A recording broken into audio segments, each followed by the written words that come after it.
Bismillahirrahmanirrahim. Waltakum minkum ummatun yad'una ilal khairi wa ya'muruna bil ma'ruf wa yanhauna 'anil munkar. Assalamualaikum warahmatullahi wabarakatuh. Alhamdulillah wassalatu wassalamu ala rasulillah mabad. Allah berfirman, wajahidu bi amwalikum wa anfusikum. Berjuanglah kalian, berjihadlah kalian melalui hartamu dan dirimu. Hampir semua ayat-ayat berjuangan dan pengorbanan itu dimulai dengan bi amwalikum, harta kalian, harta kalian. Saya mengajak secara praktis dan kami sudah buktikan. Rp1.000 itu bisa luar biasa dahsyat. Bisa beli mobil, bisa buat kuburan, ya, bisa membangun masjid. Uang 1.000. Mari kita satukan uang 1.000 kita. Nanti kami jemput di rekening ini, insya Allah bisa kita buat. Di rekening ini, insya Allah kita buat sebuah kekuatan umat dengan Rp1.000. Rp1.000 dahsyat. Hujan adalah salah satu kebesaran Allah Subhanahu Wa Taala. Kalau di sini simpulkan ada 5, bukan wilayahnya manusia, Pak. Manusia tidak punya hak dalam 5 hal itu. Pertama, ilmu sa'ah. Yang kedua, wa yunazzilul gais wa ya'lamu ma fil arham. Yang keempat adalah wa ma tadri nafsum ma za taksibu gada. Yang kelima adalah wa ma tadri nafsum bi ayyi ardin tamut. Satu hari kiamat. Tidak usah bertanya kapan kiamat. Tugas kita, apa persiapan kita dengan hari kiamat. Yang kedua tentang al-gais, tentang hujan. Kapan, berapa butirannya, kapan mulai, kapan berakhir, berapa volumenya air, tidak ada manusia yang tahu tentang itu, urusan Allah. Kemudian, ya, apa yang mau dikerjakan besok? Ya, maaf, yang ketiga adalah janin yang ada dalam rahimnya ibu. Tidak ada yang tahu persis. Ya, kalaupun USG ya. USG itu pada umur-umur tertentu. Kalau pas 120 hari kehidupan mulai ditiup, tidak ada bisa tahu laki-laki atau perempuan. Nanti itu perkembangan di belakang baru bisa diketahui sedikit, tapi ya sudah bukan lagi kalau sudah berproses cukup lama, itu pun juga tidak ada jaminan. Kemudian apa rencana tak besok, tidak ada yang tahu persis. Di bumi mana kita mati, tidak usah belajar tareka, Pak. Kapan mati, di mana mati, tidak usah dicari begitu. Tugas kita itu apa yang dibawa sesudah kita mati. Ya. Saya percepat ini supaya insya Allah maaf. Ya. Kelima, hujan asal satu kebesaran Allah Subhanahu Wa Taala. Ya. Ya. Ini penjelasan hadisnya. Ya. Ya, hujan adalah pelajaran berharga. Ya.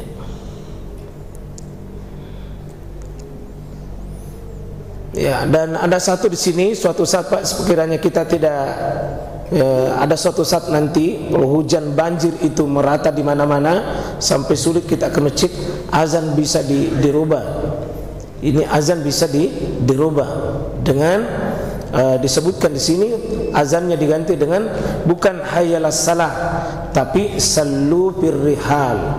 Salatlah di rumah, di tempat-tempat kalian. Kalau ada penginapan, tenda-tenda apa, apartemen apa yang ya aman, di situ kita salat. Sallu firrihal atau sallu fi buyutikum. Itu bisa azan, tapi yang dipakai ini Pak kalau hujan rintik-rintik, ya, jangan bermasalah itu. Ya, ya. Saya masuk ini mungkin lebih rinci. Kita supaya pakai di sini ada 10 amalan ketika hujan. Ini ada 3 amalan pokok, amalan hati. Perbaiki kita punya keyakinan. Yang kedua zikir dan doa kita.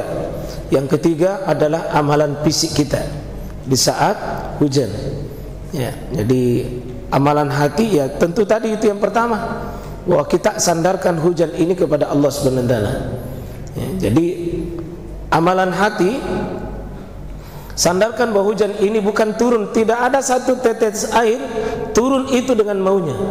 Semua diremot oleh Allah, dikontrol oleh Allah dengan ilmunya. Maka tidak ada kita mengatakan bosi mesin, saya bosin. Itu namanya kita lebih tahu daripada Allah. Seolah-olah kita lebih hebat daripada Allah. Ya, itu namanya di demo Allah itu kalau begitu bosi mesin, saya bosin. Ini namanya kurang ajar sama Allah Subhanahu wa taala. Ya. Jangan mencela hujan. Ya, secara umum semua ciptaan Allah itu tidak boleh dicela. Termasuk di sini ya, apapun yang Allah perbuat jangan dicela. Yu'zini ibnu Adam, ada manusia itu suka mencela. Dia suka mencela, ya subbudda, suka mencela waktu, suka mencela ciptaan Allah Subhanahu wa taala. Wa nadaur, saya menggenggam waktu itu bi adil amr, seluruh urusan itu termasuk hujan di tanganku. Ukallibul laila wan nahar, saya putar malam menjadi siang, dan ada waktu tertentu kita dapat giliran hujan, Pak. Karena setiap menit, setiap detik ini tidak pernah berhenti hujan di dunia. Tidak pernah berhenti hujan. Ya, cuma mungkin giliran taklah kita sekarang. Ya, itu cara Allah menggilir itu. Jangan mencela hujan, berarti ya merasa takut ketika melihat mendung gelap. Kalau takut itu ya Nabi sallallahu alaihi wasallam kalau masih mendung, Pak, dan tidak turun-turun hujan, ini Nabi minta doa. Allahumma inni a'udzubika min syarriha. Ya Allah, saya mohon berlindung kepada Engkau dari jeleknya awang ini. Jadi awang itu Nabi SAW berdoa karena bisa jadi itu pengantar dari azab yang mau datang. Ya, tapi fa'in mutir, kalau sudah mulai hujan Nabi bergembira, Pak. Jadi kalau sudah mulai hujan Nabi itu bergembira. Lalu beliau mengatakan sederas apapun air hujan itu, Allahumma sayyiban haniya atau Allahumma sayyiban nafiya. Bisa kita pakai itu Allahumma sayyiban haniya. Ya, sederas apapun air hujan ini jadikan dia haniya. Ya, bermanfaat, berguna, menjadi sumber rahmat dan keberkahan. Itu haniya. Itu Nabi bergembira kalau sudah mulai turun hujan. Tapi kalau mendung saja, Pak, tidak mau turun-turun, Nabi sedih. Mondar-mondar Nabi itu. Nabi itu pucat kalau mendung tapi tidak mau turun hujan. Karena bisa jadi itu pengantar azab. Ya, yang keempat, membaca doa ketika ada angin kencang. Ya, ini salah satu doa kita bisa baca, Allahumma inni as'aluka khairaha. Ya Allah, saya mohon padamu kebaikannya angin ini. Wa khaira ma fiha, dan kebaikannya apa yang dibawa oleh angin ini. Wa khaira ma ursilat bih, dan saya juga mohon ya Allah kebaikannya apapun nanti yang dikirim oleh angin ini. Ya, wa a'udzubika min syarriha, dan saya berlindung kepada Engkau ya Allah kejelekannya. Wa syarri ma fiha, dan kejelekannya apa yang dibawa angin itu. Wa syarri ma ursilat bih, dan kejelekan apa yang dikirim oleh angin tersebut. Karena angin juga itu Pak rahmat. Tapi kalau angin melewati batasnya, ya kadang-kadang juga bahaya. Seng terbang, pohon-pohon terbang, akhirnya tumbang, banyak yang berbahaya. Karena itu kita minta angin pun kita minta keberkahannya. Jangan dia menjadi sumber masalah, Pak. Ya, ada orang mobil bagus, mobil mahal, ke angin kencang, Pak, tumbang pohon, sudah habis sekejap. Ya, ada rumah mewah tapi diterbangkan oleh angin. Dan ingat, Pak, Allah gampang sekali menggerakkan angin. Tapi angin pula yang menghantam itu gumpalan sampai dia bisa turun ke bawah. Jadi air pada batasnya alhamdulillah rahmat. Tapi kalau dia melewati juga batasnya, Pak, seperti dulu kalau tidak salah beberapa angin apa lagi namanya itu? Angin pokoknya boleh angin kencang yang begitu, Pak Ai, man rasa toke. Ya. Yang kelima, membaca doa ketika hujan turun dan sesudahnya. Jadi ada doa-doa kita seperti Allahumma sayyiban nafi'a. Itu jangan pesimis dengan air hujan. Ya, sebenarnya sekali lagi Pak, air hujan itu ya dia tidak sebenarnya tidak membahayakan. Yang membahayakan adalah karena kita tidak membaca sifatnya itu air hujan. Ya seperti ya sekedar membasahi tidak ada masalah. Ya cuma ini kalau tertampung atau menggenang di mana-mana itu karena ulah manusia itu. Jadi Allahumma sayyiban, dan bisa dibaca ini. Ini kalau kita punya hajat besar, lalu misalnya kita mau hala itu air yang mau turun, bisa dihalu Pak dengan doa ini. Allahumma hawalaina wala alaina. Ya Allah, turunkan air hujan di tempat di mana yang membutuhkan menurut ilmumu. Jangan di tempat kami. Jadi bukan hujan itu dihentikan, tapi dihalau atau diminta supaya itu turun di tempat yang membutuhkannya.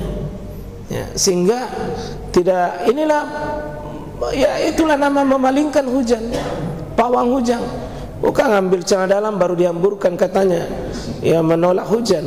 Ada yang balik payung itu supaya kalau dibalik payung itu tidak. Ada yang bakar batu, apa yang masak batu, maka dia ambil ke batu tolong bacakan salawat 7 kali, baru baca ke Fatihah, terus masak berniat kok masak di batu baru turun hujan. Betul Pak, tidak masak itu batu, tidak masak batu, tapi rumana yang masak. Kenapa? Karena meledak kompornya. Karena tidak mungkin batu masak. Ini doa Allahumma hawalaina wala alaina. Ya. Jadi ini juga Nabi itu kalau hujan Pak, dia kasih begini tangannya, baru dia lepas sebagian pakaiannya, baru beliau mandi dengan hujan. Ya. Jadi di Imam Ibnu Hajar Al-Asqalani menjelaskan salah satu sumber berkah itu mandi dengan air hujan. Cuma jangan di jalanan semua mandi-mandi Pak, tidak bagus kerja. Kalau misalnya pulang baru mandi-mandi semua di jalanan, bilang ilmu apa? Nabi bilang ustaz, bilang mati aja. Ilmu patarekan. Ya, tapi kalau bisa ada sekali waktu Pak kita mandi dengan air hujan. Nabi itu ambil air sedikit, baru dia siramkan itu badannya, baru dia bilang mutirna bifadlillahi wa rahmatihi. Semoga engkau jadikan air hujan ini karunia bagi kami dan rahmat bagi kami, sehingga air hujan itu tidak menjadi beban bagi dirinya. Dijadikan air hujan itu sahabat. Ya. Nah berikut salah satu doa paling makbul Pak. Insya Allah doa tak makbul ketika hujan turun. Ini disebutkan sintan ya ma turaddan.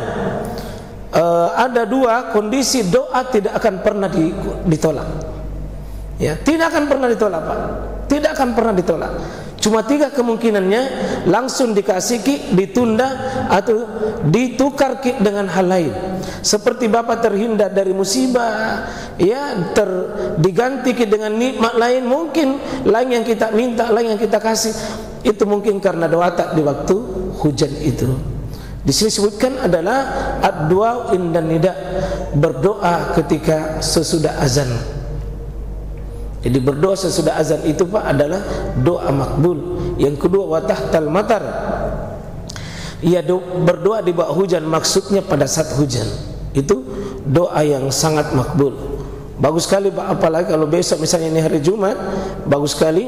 Apalagi misalnya sebentar subuh ini mandi hujan misalnya, bagus sekali kalau misalnya bersama suami istri itu tomina pakai mandi wajib, masya Allah. Ya. Ya. Tapi dinginnya itu ya. Ya. Mengambil berkah dari air hujan.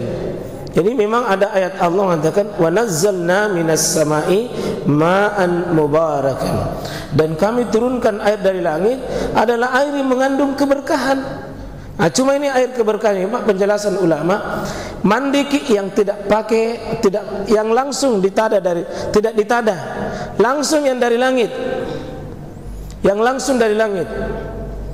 Ya, terutama pada sudah 5 menit pertama baru kita mandi. Jangan yang dari seng, kurang bagus yang dari seng. Pada sepatu ada tikus matina di atas ya. Jadi yang langsung itu paling bagus. Ya. Ambil ke air keberkahan itu minimal dalam keadaan banyak hujan ini Pak, kita bisa mengambil keberkahannya. Yang ke-8, siapa tahu biasanya hujan itu disertai petir. Nabi suruh ini, subhanalladzi usabbihu ar-ra'du bihamdi wal malaikatu min khifati. Ini ketika ada suara petir yang keras. Ya, jadi subhanalladzi usabbihu ar-ra'du bihamdihi wal malaikatu min khifati. Jadi jangan lari sembunyi bilang, wah, akhirnya ya lari sembunyi kemudian mengolok-olok itu petir. Inna uzbillah min dzalik. Yang ke-9, berudu dengan air hujan. Wa yunazzi'u 'alaikum minas samai ma'an liyutahhirakum bi. Bisa dipakai berudu, bisa juga dipakai mandi. Karena ini kata liyutahhirakum bi, untuk mensucikan kalian. Itu suci bisa berarti dipakai berudu aslinya dan bisa dipakai mandi. Yang ke-10, seperti ini kalimat azan tadi khusus ketika hujan itu bisa dirubah. Ya. Dan dalam salat jamak dan kasar, Pak, salah satu sebabnya salat bisa dijamak ketika hujan. Ya. Di masa Nabi pernah dijamak itu hujan karena hujan. Tapi waktu itu memang belum ada jas hujan, belum ada payung, sehingga pergi dan pulang ke masjid itu, Pak, bukan pekerjaan ringan. Ya, tentu sekarang ini, Pak, kalau ada mialata ya saya kira jamaki, kecuali memang kondisi khusus ya bisa dijamak karena kondisi khusus, seperti misalnya seperti di Jakarta itu sudah melanda banjir, maka di masjid tidak bisa orang datang, air sampai di paha, maka dijamak solat itu dan bisa kita rubah azannya itu.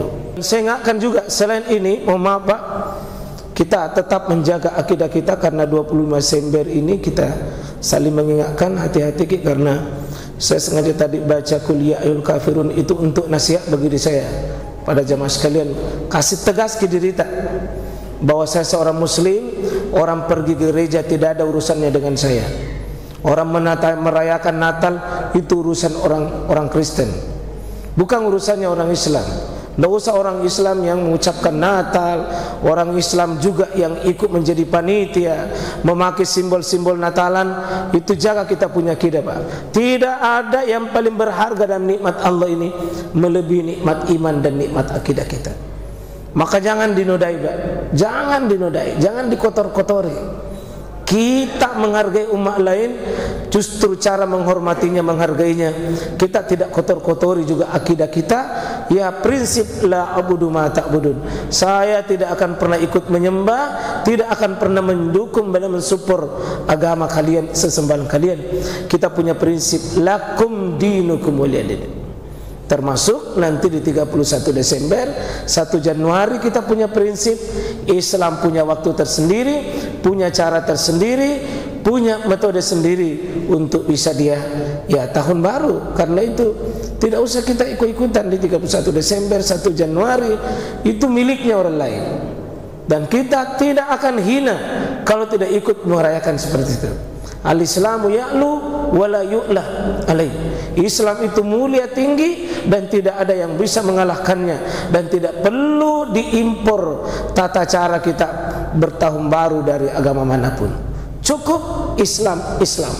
Tidak ada yang seperti itu.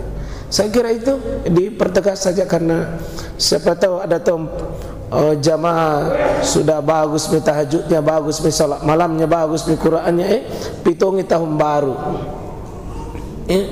Pitongi po yang pakai topi merah tuh, pakai topi Natalan tuh, ya, ya, nah, haula wala quwwata. Pastikan, Pak, di Istiqomah ini tidak ada begitu.